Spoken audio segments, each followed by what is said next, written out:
ఇందాకే రిలీజ్ అయింది 'హరిహర వీరమల్లు' ట్రైలరు. నిజానికి 5 ఏళ్లుగా పాపం ఎదురు చూస్తున్నారు ఫ్యాన్స్. ఇప్పుడు 24వ తేదీ, ఈ మంత్ 24వ తేదీ రిలీజ్ ఉంది. ఈ నేపథ్యంలో ఈరోజు పవన్ కళ్యాణ్ హీరోగా నటించిన 'హరిహర వీరమల్లు' ట్రైలర్ రిలీజ్ అయింది. ఇది 3 నిమిషాలు ఉంది. బేసిక్గా 3 నిమిషాల 1 సెకండ్ ఉంది ఇది. సో ఈ ట్రైలర్లో ఓపెనింగే హిందువులుగా జీవించాలంటే పన్ను కట్టాల్సిన పరిస్థితి, అట్లాగే ఢిల్లీ బాద్షా పాదాల కింద నలిగిపోతున్న పరిస్థితి, ఈ టైంలో వీరుడు జన్మించడానికి ప్రకృతి పురుడు పోస్తున్న పరిస్థితి, ఇలాంటి ఒక పవర్ఫుల్ డైలాగులు. అంటే పవర్ఫుల్ అంటే హిందువులకు అనుకూలంగాను ముస్లింలకు వ్యతిరేకంగాను ఉండే పవర్ఫుల్ డైలాగులు ఇవి. సో ఈ డైలాగులతో ఓపెన్ అయింది. దాని తర్వాత తనికెళ్ళ భరణి వాయిస్ ఓవర్ వస్తుంది. ఒక తర్వాత పవన్ కళ్యాణ్ డైలాగు. ఇప్పటి వరకు మీరు మేకలను తినే పులిని చూసుంటారు, కానీ పులిని ఎదుర్కొనే ఒక బెబ్బుల్ని చూసుంటారు అని తను బెబ్బులిగా చెప్పుకొని ఒక డైలాగు. ఆ తర్వాత పంచమి, అదేదో ఒక సునీల్ డైలాగు, చవితి రోజు పంచమిని కాపాడాలన్నా అట్లాడితే దశమి రోజు పంచమిని కాపాడాలని ఒక డైలాగు. సో ఇలాంటివి ఉన్నాయి. మొత్తానికి ఔరంగజేబుకు వ్యతిరేకంగా ఇక్కడ తెలంగాణలో ఒక వీరుడు ఎలా పోరాడాడు అనేది కథ అనేది మనకు అర్థమవుతుంది. విజువల్స్ గ్రాండ్గా ఉన్నాయి. ఇతను మల్ల యోధులతో పోరాడుతున్నట్టు, ఒక పులితో పోరాడుతున్నట్టు అటువంటి విజువల్స్ ఉన్నాయి. అట్లాగే మొత్తం హిందూ దేశాన్ని మన జెండా ఎలా ఎగరాలని ఔరంగజేబు చెప్తున్న డైలాగ్స్, ఓవరాల్గా హిందూ ముస్లిం అన్న నేపథ్యాన్ని బలంగా ప్రొజెక్ట్ చేసినట్టుగా అర్థమవుతుంది. సో అంటే పవన్ కళ్యాణ్ ఈ మధ్యకాలంలో కంప్లీట్గా అతను అదేదంటారు ఓసరవిల్లిగా మారిపోయినాడని,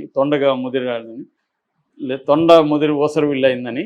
అలాగా అతను మెల్లమెల్లగా ఒక హేతువాదం, లేకపోతే ఒక కమ్యూనిజం, చెగువెరా, దళిత వాదం, ఆమె ఎవరు కాంచీరాం పార్టీ మాయావతి కాళ్ళ మీద పడడం, ఈ కమ్యూనిస్ట్ పార్టీలతో ఉండడం, ఇక్కడ నుంచి కంప్లీట్గా వెళ్ళిపోయి బీజేపీ కంటే కూడా ఎక్కువ హిందుత్వవాది, సనాతనవాదిగా మారిపోయి చాలా తీవ్ర ఆవేశాలతో ఉపన్యాసాలు. మొన్ననే తమిళనాడులో మదురైలో కూడా అక్కడ ముస్లింలకు వ్యతిరేకంగా హిందువులను రెచ్చగొడుతూ ఈవెన్ సెక్యులరిజాన్ని కూడా అటాక్ చేస్తూ ఆయన మాట్లాడింది. దాని మీద కేసు కూడా పెట్టింది. అది మనం వీడియో కూడా చేస్తాం.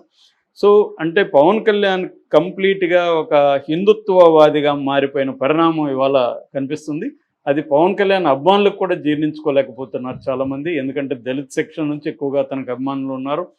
ఇది ఇప్పుడు ఆయన దాన్ని ప్రతి పనిలోనూ చూపిస్తున్నాడు. ఇప్పుడు సినిమాల్లో కూడా నిజానికి క్రిస్తు సినిమా ఇది స్టార్ట్ అయింది అలా కాదు, హిందుత్వ ముస్లిం అనేది కాదు. ఇతను బేసిక్గా ఏంటంటే క్రిస్తు ఎక్కడి నుంచి తీసుకున్నాడంటే సర్వాయి పాపన్న గౌడ్ అని 18th సెంచరీలో తెలంగాణ, ముఖ్యంగా వరంగల్, తర్వాత షాహపూర్ అంటారు, ఈ షాహపూర్ వరంగల్ ప్రాంతాల్లో సర్దాయి పాపన్న అంటారు, సర్వాయి పాపన్న గౌడ్ అని కూడా పిలుస్తారు. ఎందుకంటే గౌడ్ కులం అయింది. నేను అదంతా కూడా చదివాను. ఆయన మీద రిచర్డ్ ఈటను, బర్బరా, థామస్ మెట్కాఫ్ ఇలాంటి వాళ్ళు రాశాడు. తెలుగులో వెల్చర్ నారాయణరావు దీని మీద రీసెర్చ్ చేసి ఆయన కూడా రాశారు.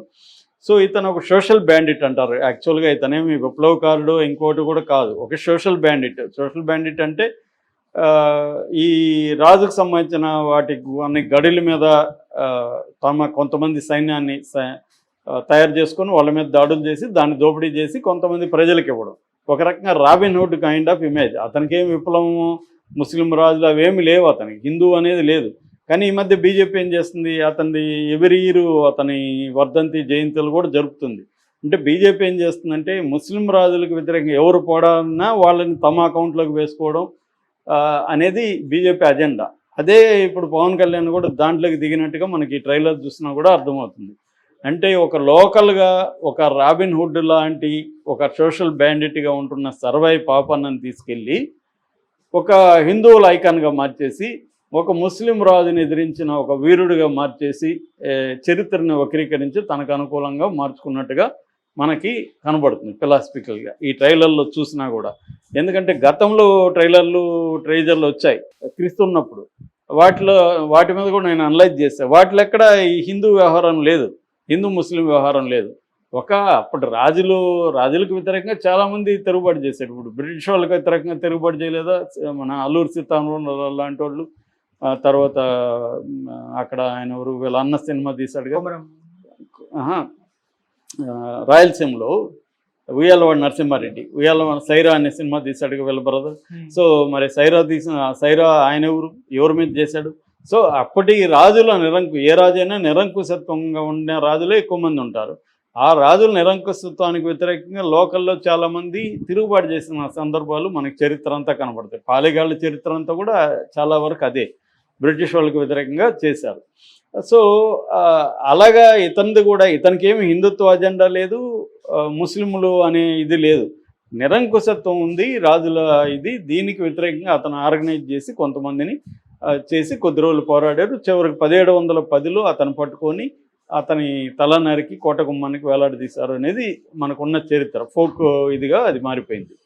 సో దీన్ని పవన్ కళ్యాణ్ ఏం చేశాడంటే, క్రిస్తు పోయినాక జ్యోతికృష్ణ అని పెట్టుకున్న డమ్మీగా, అతను జ్యోతికృష్ణ ఏఎం రత్నం కొడుకే, అతను పెట్టుకొని మొత్తం పవన్ కళ్యాణ్ డిజైన్ చేసి దీన్ని తనకు అనుకూలమైన డైలాగులు, మామూలుగా పవన్ కళ్యాణ్ సినిమాలు అన్నింటిలో కూడా జనసేనకు సంబంధించిన డైలాగులు, గ్లాసు ఇవన్నీ ఉంటుంది. దీంట్లో గ్లాస్ కష్టం కాబట్టి పెట్టలేదేమో, ఇది పీరియడ్ కాబట్టి మామూలుగా అది చేస్తూ ఉన్నాడు పవన్ కళ్యాణ్ ఈ మధ్యకాలంలో. ఇప్పుడు దీంట్లో ఏం చేశాడంటే, ఇది హిందుత్వ ముస్లింగా మార్చేసి, ఈ మధ్యనే సంభాజీ ఎంత పెద్ద హిట్ అయిందో, ఔరంగజేబుని వక్రీకరించి, చరిత్రను వక్రీకరించి సంభాజీ సమాధి, చివరికి ఔరంగజేబు సమాధిని కూడా తవ్వి